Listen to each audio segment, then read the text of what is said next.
right? Huo msichana wakati Betty alipelekwa hospital emergency wakiwa huko RFH aliambia sibling ya Betty, mimi hata sioni Betty akipona. So the sibling was telling me, anashindwa mbona huyo anasema sistangu hatapona na kwani anajua nini sijui. Now things are, you know, now tunaongea na yeye ananiambia haya, ukiongea na yeye hata yeye anafunguka macho anasema na yeye anakuambia vitu na like yes one I knew that somehow you knew something but you didn't have the right words or how to say it. Unaona? So that's why atunge nyamaza na wewe wacha nikuambie wewe unatukananga watu. Wewe urumagado kupigia na justice. Hakuna mtu anatulipanga kufanya hii kazi. TikTok haitulipangi for views. So it does not pay bills for us. Tukipigania hizi vitu, wewe omba Mungu wallahi wewe unatukananga watu. Usiwahi jipata mahali tunafaa kuongea. Tunyamaze tulikukana watu. Tafadhali. If you don't get it, forget about it. Wacha kutukana watu. Sisi si wenda wazimu. Hakuna fame tunatafuta. Sasa ni fame gani iko? Kuharibia watu jina. And that's why tumekuja hapa tukaclarify. Tukasema Shirwa GP was with Betty the entire day. Na walikuwa RFH. Hiyo sasa inalingana na ile testimony ya Sky. So wewe unapiganga watu wakiongea wewe mchawi. Siku yako itakuja. Utatafuta watu TikTok waongee for you. There will be no one to speak for you. Alafu Banya, mbona after the will ndio Betty amekufa surely after kuandika will? Because Betty alikuwa anauliwa pole pole. Hata hiyo maneno mimi nimemwambia ukisikia kuna will strategy ilikuwa imepangwa. Niko na swali Banya. Nani postmortem ilifanywa ama walisema ni leukemia ndio isifanywe? Hakuna postmortem ilifanywa. Then how we even sure it was leukemia? How are we sure? Kama postmortem haikufanywa, the sibling is telling me Betty should not rest in peace until everything comes out in truth. Na wewe huku na kindomo chako unatuambia acha Betty alale, mnasaidika na nini? Because we know what we are doing. We are not mad. This is still in wazimu and we're not justifying. Something was not adding now. Kama familia inatusupport, kama wasanii sasa wanakuja kutusupport, wewe ni nani upigane na sisi? So hata the family alafu kitu kingine the family members wananiambia hawako sure story ya life insurance. Wanaweza taka kujua kama uko majuu unaweza tufanyia due diligence ya life insurance. If you are there, come to my inbox. I will hook you up with the sibling.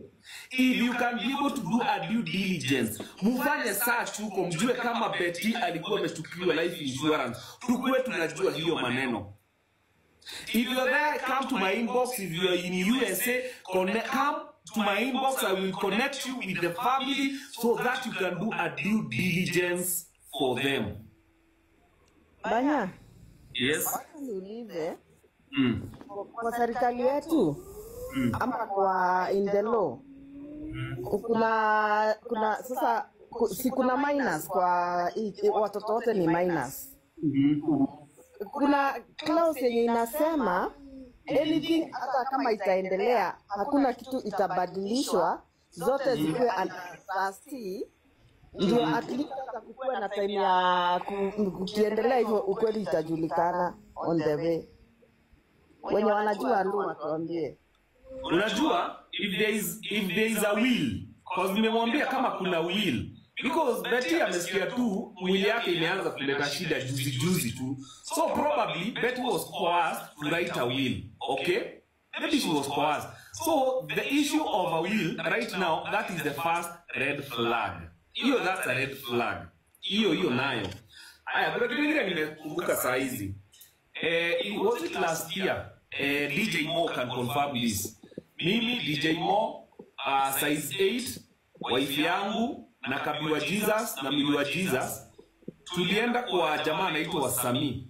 Ule Sami D, ule wanashooting video. Tukaenda huko tukakula lunch, Kabia alikuwa amechinja huko. Tulikuwa huko we just played card na tukacheza poa sana. And Betty alikuwa tu pia close na size 8. Mimi si kuona size 8 kwa mazishi.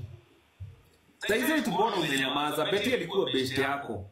Ni DJ Mo tu alikuja na alishinda na cash. Saizi what do you know that? Because hiyo ni kitu nimekuwa nikijiuliza mimi mwenyewe. Wacha tu niulize hapa kwa public. Saizi tumbona huku kama zishi ya best yako. Unakumbuka kuna time tulikula lunch kwa family. Hiyo ni kitu imenisumbua, hiyo si wafichi. I've asked myself that question so much. So kama saizi yetu kwa hapo na inaweza kufikia. Mimi hiyo swali nimekuwa nikijiuliza mimi mwenyewe. Why didn't I see you kwa mazishi? Na unakumbuka tulikulanga lunch kwa family. That's the first time I met nani. Hawa wengine wote nawajua. But size 8 hiyo siku nilikutana na yeye. But DJ Mo tulikuwa tunajuana zamani. Size 8 what do you know we don't know? Mbona hukukuja kwa hiyo nini mazishi? Let me tell you, if you are my friend, something happens to you, na mimi nisikie hapana, I will speak for you. Even if everybody tells me shut up, I will not shut up. Me, I cannot. That's why sisi wote tulikuwa na question, cause hiyo uchungu yote. Hata nilikuwa nauliza Mungu, yani Mungu, uko sure ni wewe umetuinflict hii pain? Tusikie uchungu hiyo yote for what? Uta benefit na nini? Nilikuwa nauliza Mungu maswali ngumu sana.